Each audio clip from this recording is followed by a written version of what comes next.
There it is. Ladies and gentlemen, welcome to the Sober Swole podcast. My name is Jake Howard. And I go by DJ Swirl. Chocolate and vanilla swirl. What's up, everyone? And before we get introduced to our excellent guest this evening, I have to give a shout out to Royalty Nutrition. That's royaltynutrition.com. And to help me out with that, as always, here is Warhorse. Hey, it's Warhorse. Do you want your workouts to look like this?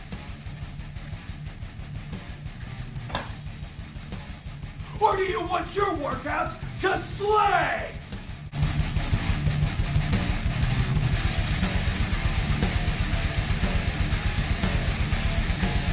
When Warhorse picks his pre-workout, he wants it to slay. If you want second place, go with somebody else. If you want to be a champion, go with Royalty Nutrition. That's right, ladies and gentlemen. Royalty Nutrition is a veteran-owned and operated supplement company that doesn't automatically use the cheapest ingredients possible while making their supplements for you. Check them out and use the discount code 37HAKE to save you 15% on your entire order. My next shout out of the evening will be to Gorilla Gains. That's gorilla-gains with the Z.com. They are a fitness apparel company that you can wear comfortably in and out of the gym. They also make great equipment that helps keep you safe while you train. Use the discount code Jake15 to save you 50% on your entire order.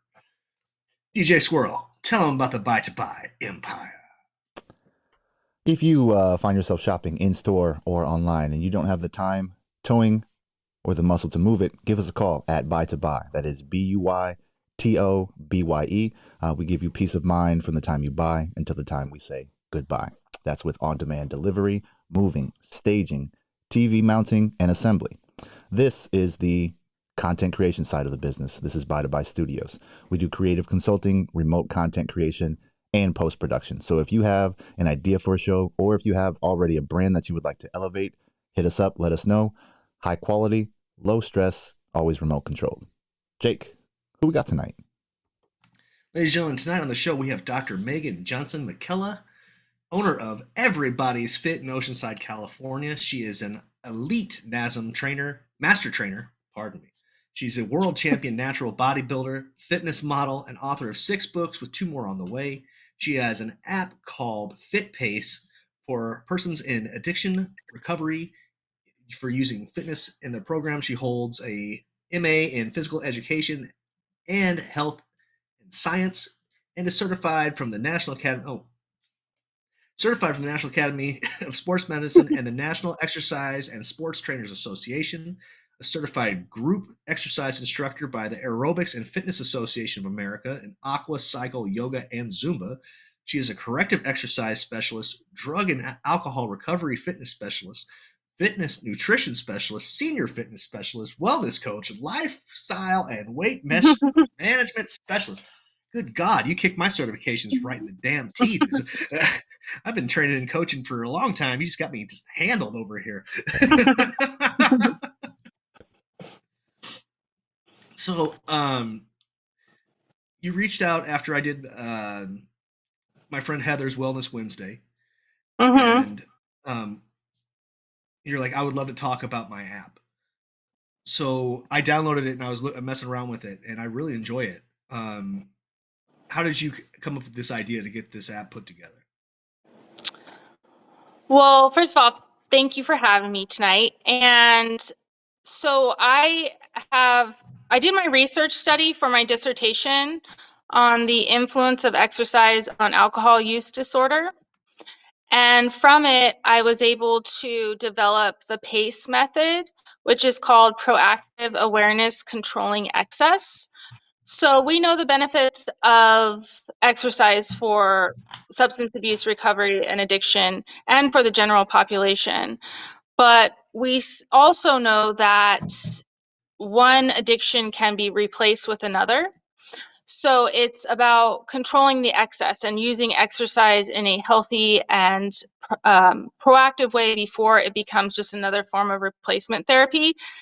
There currently is not a diagnosis for exercise addiction, but we know very well that once we put down, persons with addictive behaviors can easily just put down one and pick up another.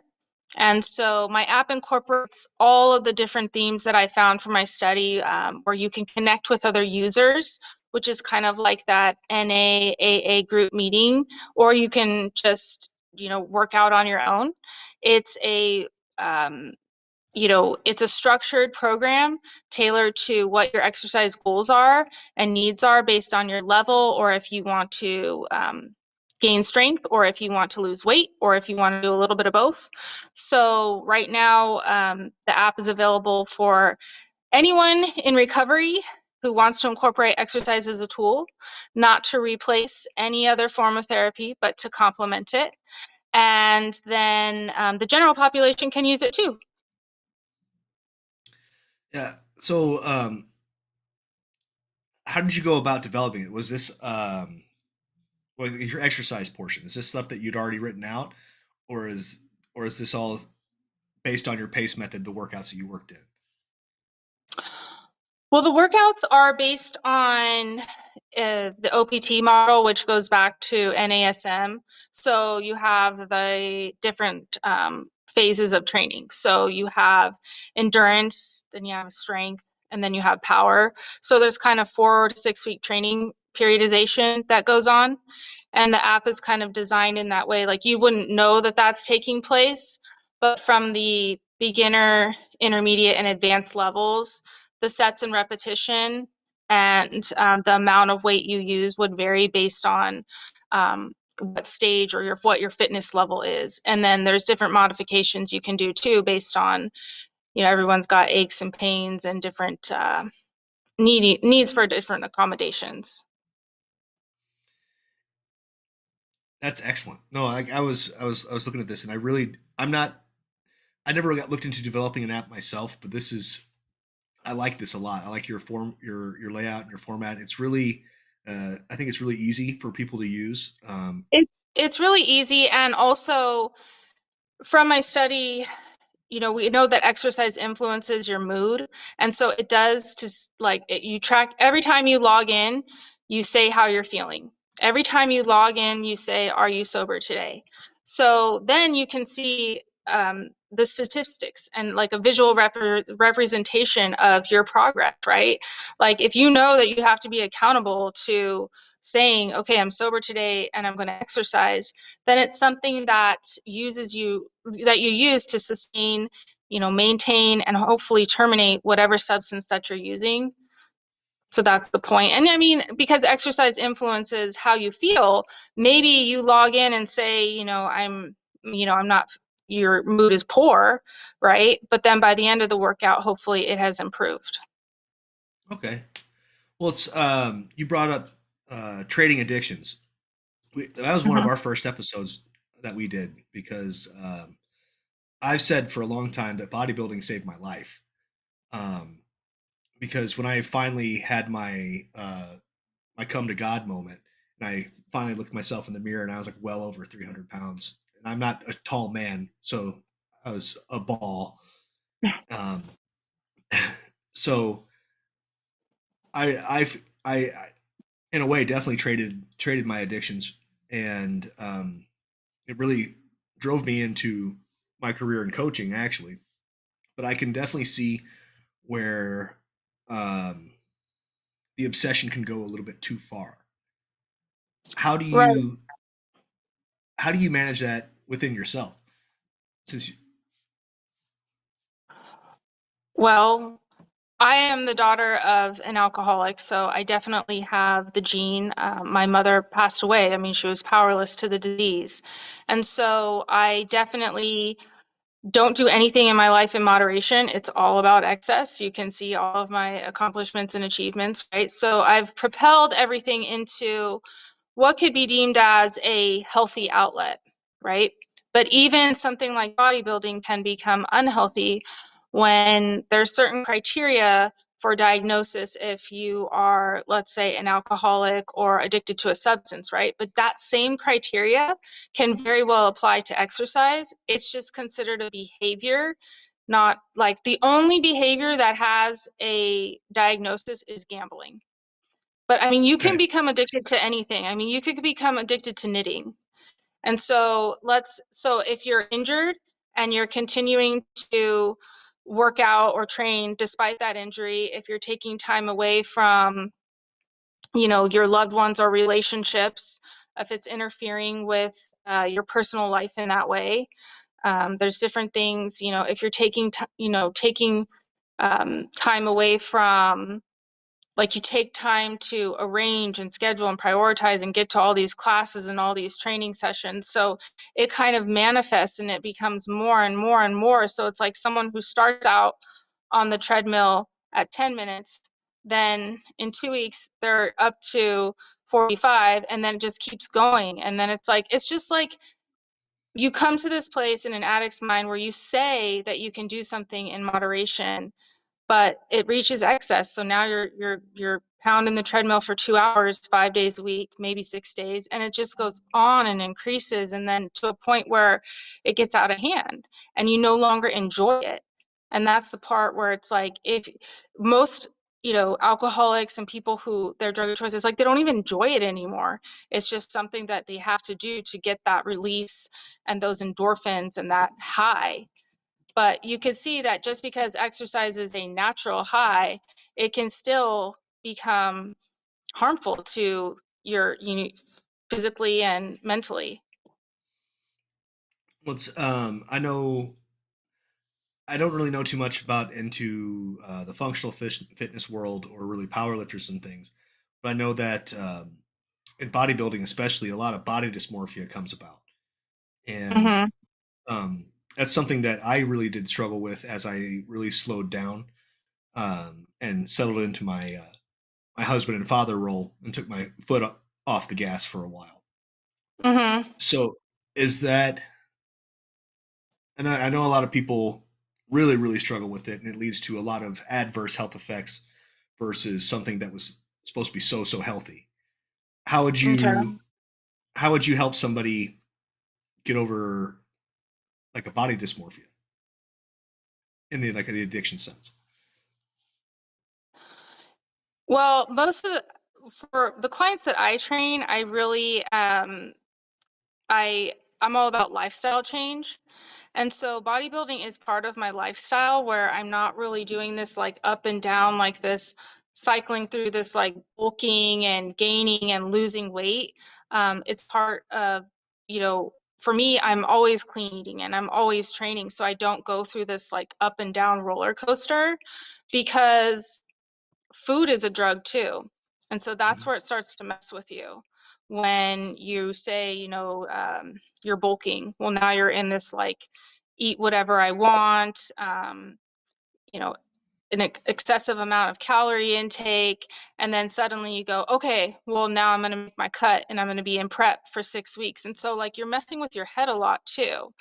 And so what happens then is that you step on the scale, you see the numbers change, right? And then you look in the mirror and you see your body change.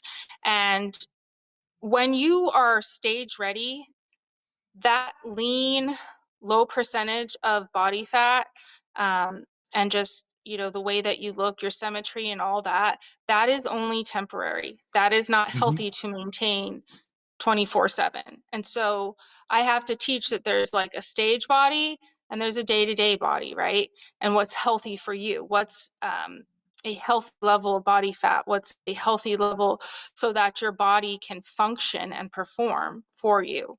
Otherwise, all you're doing is you're just you're asking your body to do more that it can with very little fuel and very little energy, and eventually you're going to burn out, and eventually you're going to get hurt, and then you can't do it at all, and then the dysmorphia really comes in when you can't even exercise, and then you look in the mirror and see your body that way. So it's all about lifestyle change to me. I really am grateful and thankful for those clients who really take on a journey with me. It's not like a 30-day, experience or a 21-day fix. It's about how I become part of your life and a connection and something that you look forward to coming to, a couple, 3 days a week, versus like, that's why I actually like don't really train people for bodybuilding, because I mean, I would have to say that maybe I see myself as, I never say, so when someone meets me, I always, I don't expect you to be doing what I'm doing, and I make that clear. But I can relate to my clients because if I didn't have a coach with accountability and with like a nutrition plan and so forth, I mean, I'm a coach's daughter, so I really thrive off of having a coach in my life, because I used to eat healthy and clean eat and all that and be a trainer and work out. But it's like, you're not supposed to have the whole bag of almonds. Like, I had no portion control because all I did was work out all day, right? So I'm like hungry. But there's like healthy, and understanding what your body needs and the fuel and the timing and all of it is very different. So Mhm. I don't expect my clients to do what I'm doing, but I can relate to them because if given the slightest opportunity, because I don't do anything in moderation, you put the pizza in front of me, I'm going to eat the pizza. Don't ask me to have one or two slices. I don't roll that way. So I'm very all or nothing. And that's why bodybuilding is kind of part of who I am, because I'm all in it all the time. I So can I dig don't that. have I like that a lot. so I don't have body dysmorphia because I'm not doing this. I like what I see in the mirror all the time. I like that. So, your studio's in Oceanside. Your studio's in Oceanside, California. Right. How did you come about becoming the number one trainer out there? Well, I started from the ground up like anybody else would. I just stuck it out, right? I'm in it for the long haul. And um, at first, when I opened my business, it was a huge risk, right? And you're in the black, you're not making money at first. I mean, I used to look out the window and just hope that somebody would walk in and sign up. I used to walk flyers in the neighborhood and then like put them in the mailboxes, and then people would tell me that's illegal. And I'm like, okay. So then I would do this thing where I got a little rock and I'd like set it in front of their door with the rock on it. I hustled and I stuck with Yep. it. And they say that after I was so sunburnt when I had my grand opening, I mean, I just looked like a strawberry. It was ridiculous. And it was seriously from starting at, dark 30 and then just being like, I'm going to hit the streets. Because I didn't have, you know, um, when you if you've ever done in the past, it doesn't we don't really do magazines or newspapers anymore, but like 1/4 of the page was like $800. Yeah. And I didn't have all that kind of marketing money to and then send out flyers through the post office was like $3,000, and I was like, I don't have that, so I'm just going to have to hustle for it.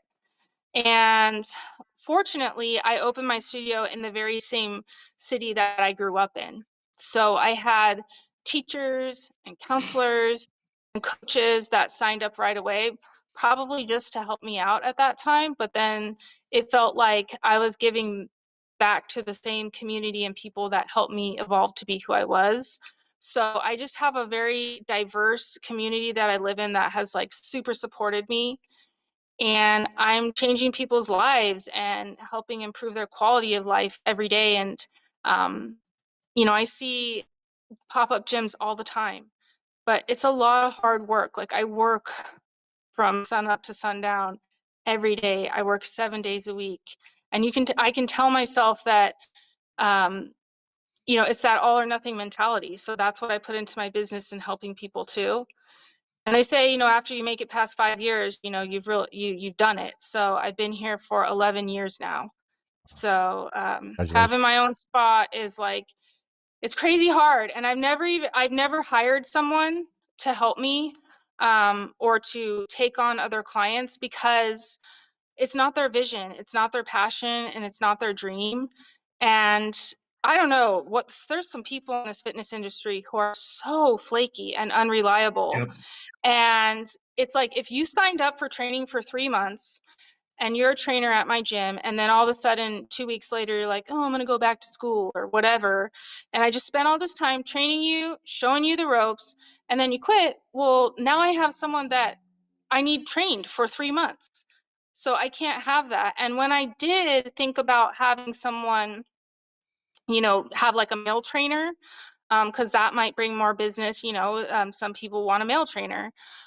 I interviewed and like one person showed up in flip-flops.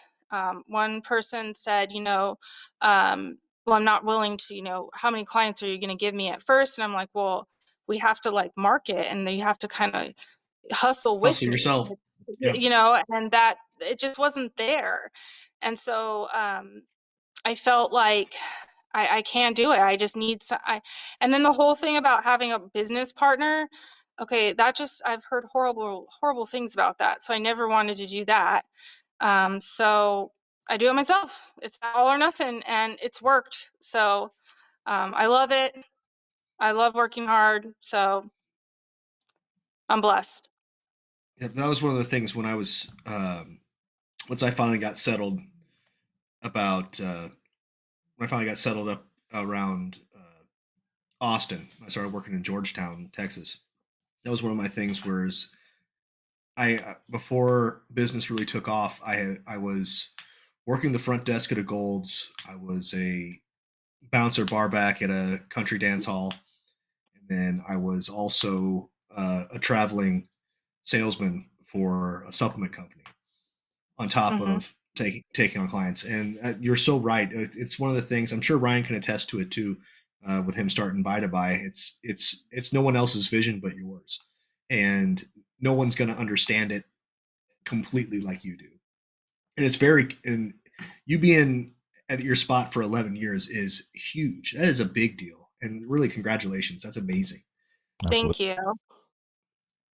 Yeah, I started my business right before the pandemic. So, 4th of July weekend 2019, I created a business that intended to elevate second-hand shopping. So, or the secondary market. So, buying off of Opera, Facebook Marketplace, all of those things, just to make it more safe, more secure.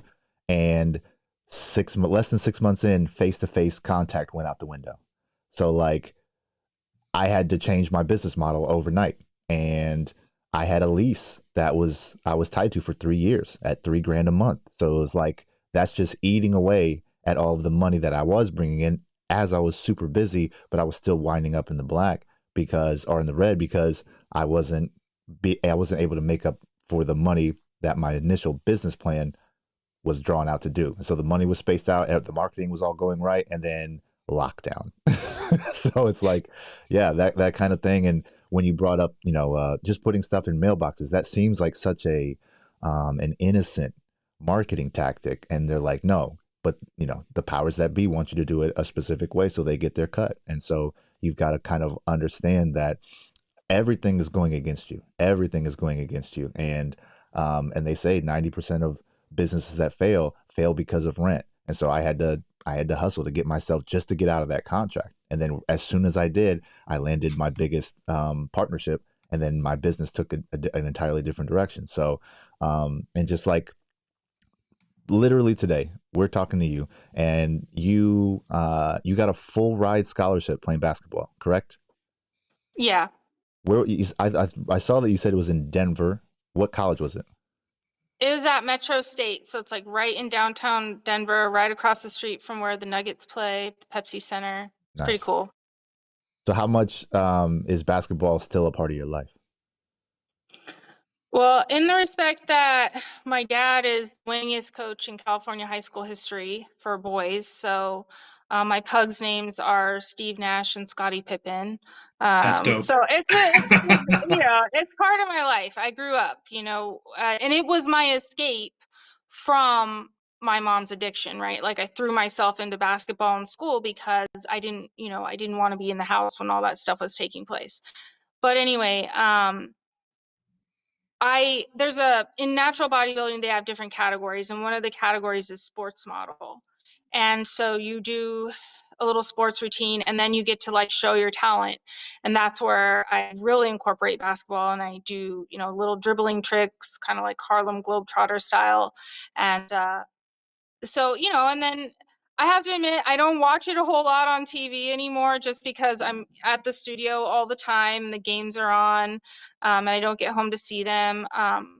And, but I love it. I have a passion for it. I grew up a huge Lakers fan, Clippers too. And I mean, there was a point in my life where, again, that all or nothing, and it was all basketball. So I kind of switched from, so it's like I'm an athlete. So I kind of switched from basketball to bodybuilding and still being on that, having that competitiveness and being on a stage and performing in front of other people. And that's what I like to do. So How long have you been competing, bodybuilding wise? let's see. My first show was, 2017. Okay. I see on your website it was like the 2021 list of achievements. It's too much to read. Like I can't fit everything in one page. And then 2022 it says and still counting. So Yeah. yeah, Jake, he sent me a message before we started this. He goes, I think she's pretty legit, bro. Yes. So being in Yeah. Yeah. California, being a Bodybuilding's Lakers, been amazing. I mean, I've been able to go around the world with it. And it really was something that was honestly like a New Year's resolution, because all of my clients were like, how come, you don't do bodybuilding and you're like so fit? And I was just like, well, it's not really something that I think I should do. And to be truth be told, it was because I didn't know that natural bodybuilding existed. I only knew that the other kind. Mhm. And having an addictive personality, I was like, okay, I don't know if I want to go there, because when I worked at a corporate gym, I fell into that trap. And I was totally about like taking fat burners. And I got to a point where I was like, I had a purse that I carried around with like pills in it, because I was and so I knew, okay, I don't want to go there. Um, but when a friend said, there's such thing as natural bodybuilding, I said, really? Well, maybe I should try that out. I signed up in December as, the New Year's resolution, did my first show in March, got my pro card right away. And then it was kind of something that I fell into. I mean, yeah, my first show, novice, I had no idea what I was doing, but by my second show, I had won first place. So um, it's really just, I have put a lot into it and I play to win. So I work really hard for it, just like I did with basketball. So it really feels, um, it's like nostalgic to be able to perform in front of people again. And my mom, she was a world champion baton twirler. And so I think I get a lot of like the stage and glam from her. So I got like all of her best qualities, um, where, you do something and you do it to the best of your ability. right. Which which federation are you in, or do you jump around the natural bodybuilding federations? Well, I've done several. A lot of it is really just based upon location, because San Diego doesn't have a lot of natural shows. So I always have to travel. So I've done AAU, which is that's in Las Vegas, and I've had a lot of success there. And then I've done ICN, which that's where I've gone international, and then I do IPL. And so right now I do IPL in the States, and then in May I'm going to go to France with ICN. So That's awesome. I'm pretty loyal to those three. It's just based upon kind of like time of the year and location, because no matter what I do, I basically have to travel. It makes sense. I went through the FitOps Foundation, and they part of that course was they took us behind the scenes at an NPC, because two of the people that were helping run the camp were big time coaches, and his wife was at the time was a women's physique pro kind of thing. So we got to see how that kind of worked, and then I was like, I'm gonna do. They were running a show out of Beaumont, Texas, and I was like, I'm gonna do that show. And so Hmm. see, I could never claim to be a natural athlete ever again. But my first two competitions I did on nothing. That was amazing. But it was Hmm. I thought it was very important. It's something that I preach about a lot. I do another show called For the Love of Fit, but it's something I preach about a lot. I think before you make that choice to step into PEDs, you really need to know what your body can do with food. Mm-hmm. Because if you so choose to step into the realm of messing with your hormones, you need to know where you are all the way before you throw a little octane in your gas. And so even when I did get on some stuff, it was minuscule amounts, and I blew up. It was awesome, but Mm-hmm. I've I've stepped down now. I'm off. I don't take anything else. I'm back to just lifting for fun and being a squishy dad. It's pretty rad. Yeah. And going back to what you said earlier, I think that when you do take those PEDs, that's where a lot of the body dysmorphia can come Mhm. into play too. When you cycle on and off of those, um, you know, it doesn't take much for me to get stage ready because I'm clean eating and training hard all the time. But if I were to cycle, I think, especially with women, once you fill out with this muscularity on something like that, and then you step away from them for a month or two or however long you do, you're still kind of big, but you just look big, not muscular anymore. Right. And that would really play with my head. Um, and I don't think that I just think that I would really go into a dark place if I did that. No, and I see that a lot. Unfortunately, there's a lot of women that were friends of mine for a long time that are in the fitness industry that aren't. They're not right, especially after they come off things, because a lot of times they end up listening to uh, local gym Bob that has his secret bag with him in the gym, and then they end up taking stuff that no woman should ever touch, kind of thing. And then now their thyroids don't work, and they early onset menopause and voice changes, Yeah. and and I with the women I coach, even if a woman ever brings it up to me, I say no right away. Hmm. I don't because first off, I'm not your doctor. don't don't bring that to me, because that's you're not putting that on me. But you know I don't understand how people who are not educated all the way can knowingly probably ruin a woman's future. um, I know women that are pros that were stellar, looked great, but they weren't cycled off stuff right. They weren't even like reverse dieted out of a crazy peak week, and just Right. see you later. um And it and hurt as it much as hurts. I know medically about all of it with my education, I could probably do the scared straight tactic to someone if they, approach me because, and especially for men, in terms of like testosterone, if you start taking that, you know that you will not be able to produce it at all yourself eventually. So once you stop, I mean, that's the same for women. Once you stop, there's going to be problems. Um, Yeah. and that's, but I mean, that's even true for like just regular dieting. When you do these like crazy extreme diets, once you stop, like one time I was a weight loss counselor for when I was in the corporate days and I had to hustle and I was a weight loss counselor, personal trainer, group exercise instructor, all these things because I was making minimum wage. Um, you know, one of the diets was like um, you can't have fruit anymore.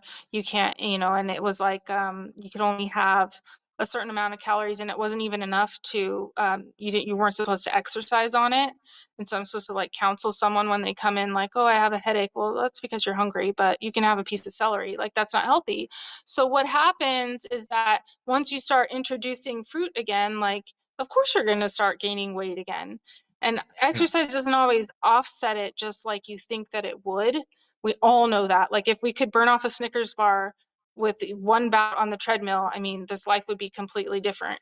But it doesn't work that way. And so that's again where I just revert back to lifestyle change. And just this evening with my clients, one of them tomorrow's like it will be like our 6 year anniversary. He's been training with me and he's no longer on high blood pressure medication and so forth. And I really said, it's about lifestyle change, that you're going to go up and down because there's going to be things that occur in your life that maybe you turn to food for, or maybe you take a pause in your regular exercise routine. But if you stick with me and the lifestyle change, you'll always be better than the day you walked into my door. So that's what I really want people to know, is that you look at day one, you look at 6 years later, I mean, your reflection in the mirror has entirely changed. Your internal health has completely changed. So I don't, it's not this like you work out with me for 2 months and then, oh, I'm going to do it on my own. And then you don't. And then you come back. So no, it's about like consistency. And I'm like all about loyalty and sticking with it. And I become, like I said, connected and part of your life. And so I really feel like that's where that kind of like lifestyle coach part comes in. Um, so that's what I enjoy the most. And so for that reason, I mean, I can prepare someone for a show. I could help you with your posing. Of course, I could do all those things. I know exactly what to do, but it's not where I like to train. Yeah, when I was in person, when I was working in the gyms, like that was more of my mindset. I used to love taking on the people that were scared of that was it's like, oh, come on, no, we'll get you right where you need to go. Like what I used to tell people all the time. What I used to tell people all the time was, I want to work myself out of a job. I want you to be so comfortable that you don't need me Mm-hmm. anymore. And I had great success with that. But ever since I moved out to Arizona, I've really been more focused online with bodybuilding athletes, Mm-hmm. because you know that they're going to go and do the work for the most part, and you can tell if they're not. So Mm-hmm. um, that's, yeah, I miss the in person stuff and getting people that used to be scared of doing a body weight squat into doing barbell squats and things like that, and like, see, like you had it in you kind of stuff. I miss that. I miss that a lot. But Mm-hmm. yeah, it's good times. Well, yeah, like when you can watch someone all of a sudden have a confidence that they didn't have when you first met them. It makes you feel like everything that you've done is worth it. Mm-hmm. I agree. Mic check. There it is. So you have There it is. books that we have lined up at the bottom of your shot here. And Jake said you have 2 more on the way. Yeah. So during COVID, when my gym was shut down and my mental health was like just a mess, one of the things that I decided to do was write a book. And I was going to write the story about my mother and I. So that's the first book, called Biceps and Butterflies. And it's a memoir to her. So I believe that a butterfly is the spirit of my mother, and that you can transform your addiction and overcome being powerless to it. So I started with that. And then it was like, okay, I want to break down barriers and stereotypes when it comes to addiction. That through our shared stories and experiences, we can open up, and people who were, too embarrassed or ashamed can seek help when we break down those barriers. And so then I wrote An Addict's Flight. And that's where, and see, they all have that butterfly theme in them. And that's where I interviewed 10 different types of addicts, from heroin, crack cocaine, gaming, sex, all of them, and how their stories connected, and that you can be addicted to anything, but we all have these common traits. And through our shared experiences, we might seek help that we wouldn't have, because we were too uncomfortable to admit that we had become, to this life that we succumbed to. And then the next one was Weighted Wings. And that's the one with that rad wig that I'm wearing. And that's about Weighted Wings is all about American food culture.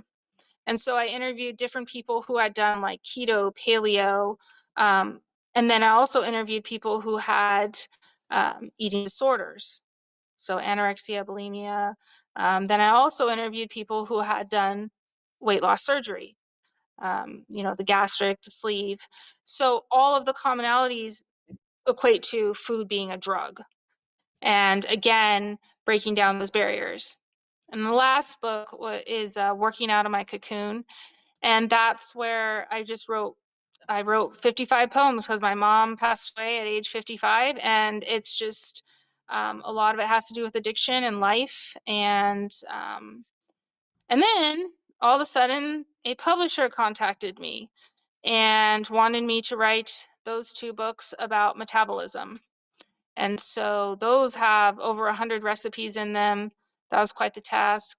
And I just talk about how you can change your metabolism and what you can do to improve it in both of those books. One has more of the like meat eater vibe, and the other one has more of the vegan vegetarian vibe, to satisfy both audiences.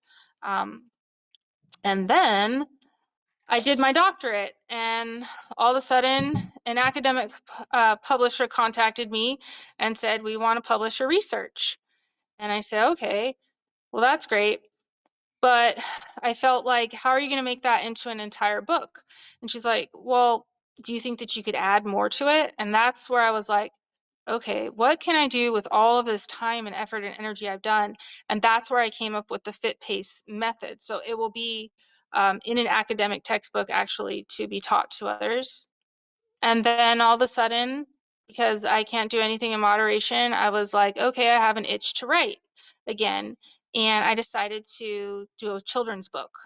And that's going to be released. It's in print right now, so sometime soon. And it's about a pug who becomes a bodybuilder, and the butterfly is the coach, and it's super cute. So it's the story of my coach and I. And so I'm the pug, and my coach is the butterfly. And it's called Nellie Pug Grows Muscles. And Nellie is my coach's mom's name. So I kind of like tied it into Nice. honoring my mom at the same time. So that's what I got going on there. And then the latest and greatest would be, I've got all of these things, right? And my passion is to help persons in recovery. But it's like you could see, okay, there's the app and then there's the books.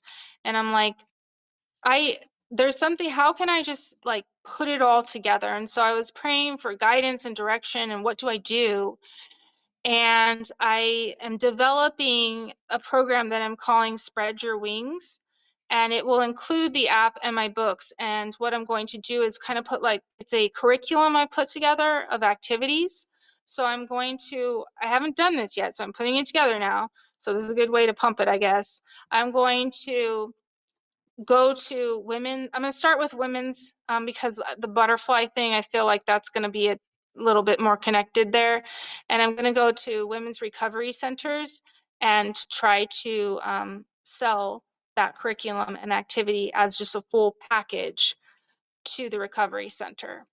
And then there That's can be awesome. different levels, like where if you want me to come speak, or if you want to have FaceTime interaction with me, you can do that. So that's the latest and greatest, which I feel like some direction. Like I felt like I've got a lot of things going on, but this is kind of like putting it all together. And when you've worked so hard, this really feels right. And I'm really excited about it. Like, so I'm going to put the app and the books on a tablet, and then you have a workbook, and it's like, bam, this is what you can do while you're in recovery. Fucking dope. Dope, man. Real dope. Yeah, I like that a lot. I personally don't have any substance abuse issues. I mean, I'm a comfort eater, so an addiction that I have is with food. So I'm just excited to look at the cookbooks.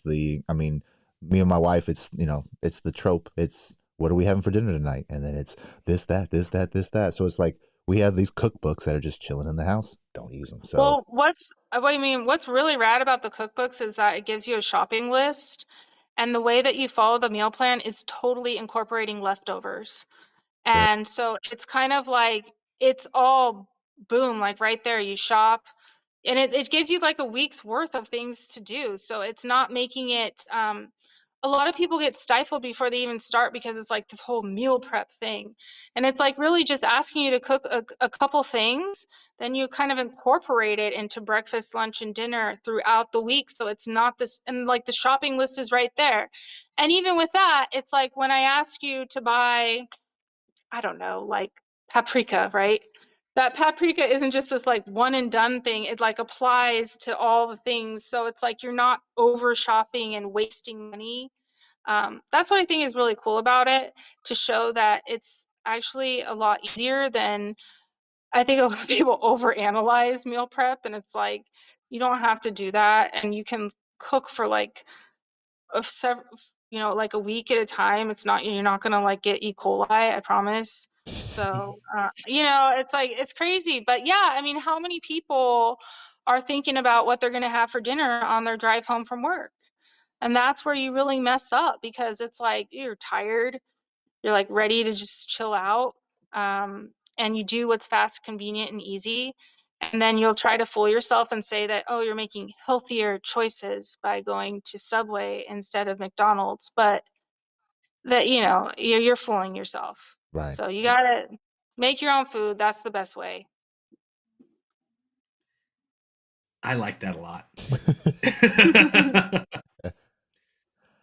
Love it. Love it. I'm not a big. Life doesn't have to be complicated. It's only as Mm-mm. complicated as you make it. This is true. I really liked Stan Efferding's when he put together that vertical diet book. I actually read the book rather than just going through it, and that's a lot of that is it's food based on its bioavailability, Hmm. and like so it's not like you're not just shoveling a bunch of stuff in and hoping that some of it sticks. It's more of how to eat, what to eat that your body will actually use, and Right. then you have to figure out what's best for you. Because I don't know if you're running this to a lot, but a lot of people assume that I guess the most trendy one now is keto. It's like you have to be keto to do anything. Mm-hmm. No, you have to figure out which works best for you and your lifestyle and your goals that you're working towards. And so how do you approach that with your clients? How do you, with their like specific needs, and finding a meal plan that really works for them? Well, when a person starts with me, I definitely ask, what's I'm going to help you with nutrition. Do you want a guideline to where you can, still go out and say, this is similar to what Megan, has told me to eat, and kind of just, it's a guide, right? It's a tool. Do you want to log your food in like MyFitnessPal or something, and I check it and keep you accountable? Do you want something where you weigh and measure your food, like bodybuilder style? You follow the plan, you eat like the same few things over and over. That works for some people because they just buy in bulk, and then, it's easier for them. And then I say, do you like to cook? Do you want to still eat really healthy and achieve your goals? And I know you have a family and relationship, then here's the cookbooks. So I say what will work best for you at this point in time. And I say, in 30 days, I'm going to ask you this question again. And you might need to reevaluate. You might need me to hold your hand a little bit more. You might need me to say, okay, I know how I can eyeball, and I know what 4 ounces is now. So when I go out and eat, and I can make better choices, and I feel like, and that's the thing, it's like eventually with the food part is that I want you to be able to wean off of me having to say, eat this, eat that, but because you learn, and now it's like, and you have to be able to make a lifestyle change and understand that there's going to be holidays, there's going to be parties, events, and occasions, because our culture uses food as celebration and we emotionally eat. But that, you have a foundation and groundwork that you can always go back to when those, time period pass. And if you need me to hold your hand again, I'll do it. So it's like the relationship with food is the most complicated part for any person, even myself. Um, our gut is our second brain, right? Our serotonin is in our gut and our belly. So when we feel depressed, it's that gut telling our brain we need, you know, whatever, carbs, sugar, salt. And eventually you learn to suppress those triggers, and just pause, and you work through it. I love that. All right, so you're obviously educated and a practitioner of a vast array of exercise and fitness. Mm-hmm. If you could do one forever, what would it be? You yourself. Uh, Probably senior fitness. I love working with seniors. Well, I was talking about you, Oh, for you. me? How would you train forever? If I'm not following the question. I'm not going to be a bodybuilder forever. I know that. Because I'm all or nothing, there's going to be a hard stop someday. But then it's like, what's going to replace the bodybuilding? You see, it's that mindset. Until that replacement comes, I'm not there yet. But I teeter with like, I'm going to do like a hard stop. And there's going to be something that propels me to make a hard stop at bodybuilding. And it might be like, I'm turning 40, done, whatever it is. It's not going to be like, come out of retirement. That's just not how I roll. It's just like black and white. you're not gonna Michael Jordan it. No, no. See, it's like Madonna. You just have to let it be. Like, have your glory days and let it be. Oh, Is you that had to what? bring that up. Had to bring that up and hurt me. Had to hurt me like that on my I own like show. I feel like Conor McGregor, stop, go out on top, stop, Oh man, that kind of thing.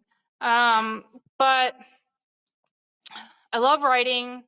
If I had to say, like, it would be amazing and kind of like, God's going to point me in whatever direction I'm supposed to take, but I really feel like this Spread Your Wings project could be something that, like, if it's, I hope that it's prosperous and successful, but I really hope it helps people.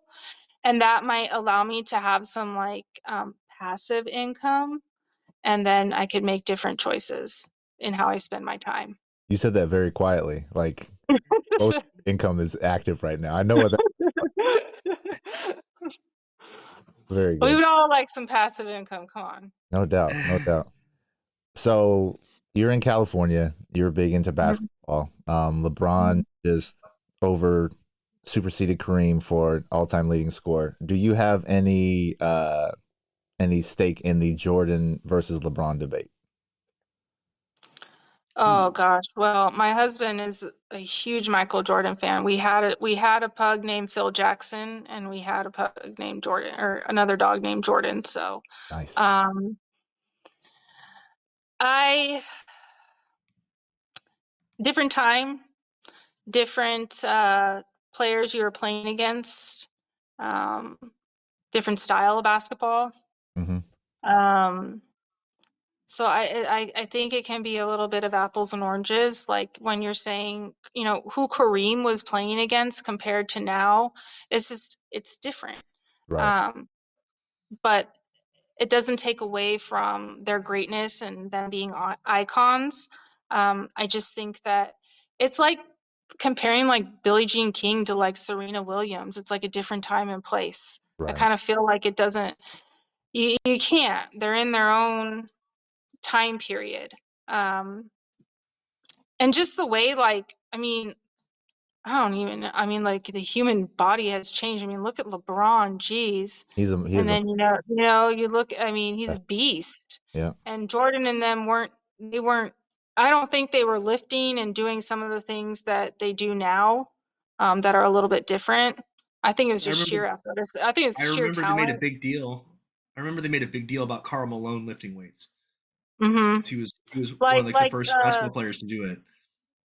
Like Dirk Nowitzki refused to do strength training. He only did, and so I started doing this because he was a great shooter. He only did he'd go on his fingertips and go against the wall and do push-ups. He would only do fingertip push-ups. That's it. Wow. But you know what? Kobe, I got from Kobe was he actually did lift weights and he lifted before games. Oof. And he swore that improved his shot. Man, once I started doing that, I have the 3-point record at my high school, free throw record at my high school and college. My shooting game. I believe in it. I believe you will pump before the game. It really pays off. That's On nice. the ball feels like a tennis ball. It's like nothing. That's I did a post. I'm a big Jordan fan. I grew up. I'll turn 40 this year. I watched Michael and the Bulls for all 6 championships. Blah blah blah. And I made a little post at the end of last month that has caught fire. And as of this recording, it might hit 1 million views. So it's going it's going bonkers. And I just did a simple comparison. I just used an A and B of LeBron flopping all over the floor because of the foul that didn't get called, and then I just inputted. I edited a little snippet from The Last Dance of Michael when Gary Payton is talking trash about him, and it just layers on top of it perfectly. And so it's very interesting to hear the dynamic of one loyalty for either LeBron or MJ fans, and then people like you who have that opinion that's in between that is able to respect and appreciate their greatness for the generation that they were part of. But to your point, I don't remember athletes, especially in basketball, talking about sports science until very recently. So, and if you watch The Last Dance, when Michael was, Yeah, that like saved my life during COVID. yeah, Every Sunday. right, exactly. And so like you see them and when Michael was filming Space Jam and they had to build a court for him and you see the weightlifting equipment, it's stuff that you'll find in like the YMCA now. Like it's not high tech, it's not breathing machines, them hooked up to there's no analytics when it comes to sports science back in his day, and LeBron ushered all that in. So to your point, like they're different people and his body responded. I mean, MJ didn't get big until '96 because he had to because he got beat up by Detroit and in the Celtics. But LeBron came into the league a monster. So it's like Yeah. as much as I hate hearing people talk about it, like I guess I feel that conversation, but no one's ready to talk about how Larry Bird is truly the GOAT, but we don't want to even get into that. He's from San Diego. I grew up in Terre Haute, Indiana, where he played college ball, and he's got a statue of him out there now. Wait, no, he's not San Diego. I'm thinking Bill Walton. Yeah. No, Larry Bird rolled off the farm. So I guess I'll just shoot these shots. I got my solid fundamentals. Here it comes. hey, come on, guy. So what's the ETA on the package with the book or with the app and with the new information? What's the ETA on that release? So I just finished the workbook component, and I just got a tablet to do like a demo where all I have to do now is download the app and put the books on it. And then honestly, it's the marketing part. Like, how do I tap into, so any of the like local, county, or state run recovery centers don't have a budget for something like that, but private do. And there are plenty of places between Orange County, Del Mar, all of those places around here, but all throughout the United States that have a budget for things like that. Like some of them have personal trainers. So how do I reach this market? That's where it's going to be like, I'm probably going to have to do the old, like, just hit it hard, cold call them up. I did one just for the heck of it. And I called up and obviously it's like the receptionist answering. And I said, I don't really know who to speak to about this, but I've got this program that I'd like to present to your facility. I really think that it will benefit all of the patients that you have. And I just gave her like a synopsis of it. And she's like, Oh, wow, that sounds really great. So I'm just going to give you the number to the corporate office, and they make all the decisions with what we do with the budget. And she's like, you know what though? They'll totally respond to an email much better.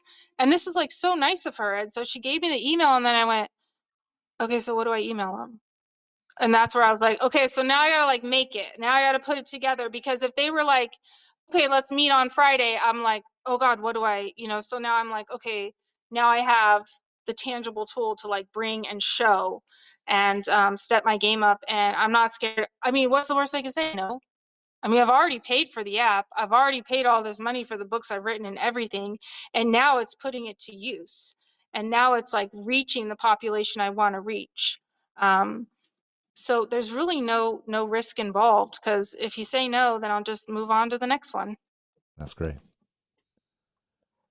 Well, you let us know when that day comes, because I'm excited to see what it does look like. My father is currently working on a timing app for he works with veterans and ex-athletes as seniors, and so all he does is take care of folks, and he has elevated himself to the position that he's at currently, and everybody just marvels at how efficient he is. And he's like, I use timers. And so then he like reached out to this other app developer whose timers he used, and he was like, how do I get access to this or whatever? And they just basically were like, we're done with this, do with it what you will. So that was inspiration to be like, oh, okay, so it's possible. They just don't need it for his niche. And so like, you just need to find your niche, and you found it. And going to those facilities and just getting your pitch deck ready to where you make it sound as good as it comes across, as good as I hear it anyway, and just get it to where it's easy for them to understand. And then again, just have and if it's not them with private, you can go to the government and get grant money. So there are multiple avenues that you can make that work, but I'm looking forward to it myself. Well, thank you. So we are just now past an hour, and we did it. This is usually where we cut it off, because we like to appreciate our guests' time. So, Megan. And I'm hungry. Very good. So thank you very much for your time. Is there anything that you'd like to let the people know? Your social media handles, your website, all that stuff. Let them know where they can reach you. Sure. So you can find me on Instagram at dr.megan_everybody's_fit.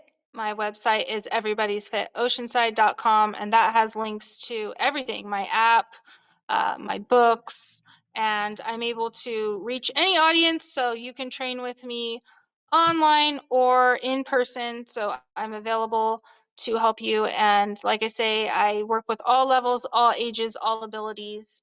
And I also have my YouTube channel, which you can, it's called Fit Life, Everybody's Fit. And you can find me on there. And I have tons of videos, from exercise demonstrations to wellness tips to even pug workout videos. So there's lots about me you can have all these resources for, and hopefully I'll be able to help even some of you who are listening today. There you go. Fantastic. Thank you so much. I really do appreciate your time and thank you and really sharing your expertise on stuff. I found this conversation really enlightening. It really helped a lot. Good. I like what you guys are doing. You got a good thing going on. Appreciate that. Thank you so much. All right. Have a good night. Ladies and gentlemen, thank you so much for listening to the Sober Swole podcast. Bye. Hey, it's Warhorse. Do you want your workouts to look like this? Or do you want your workouts to slay?